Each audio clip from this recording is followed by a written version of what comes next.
My treasures moved. And now I'm cycling 3-4 hours a day. And it's everything I have. Why? Because nature abhors a void. And it will fill. So it draws us away. So we have to guard our heart.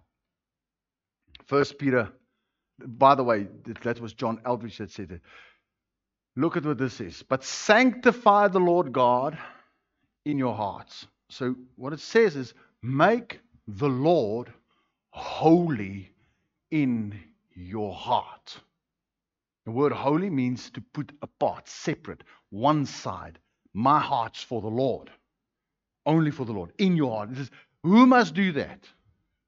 Must we go pray, Lord? No. There's an instruction. You and I have to choose our will. We have to decide. But sanctify the Lord in your hearts.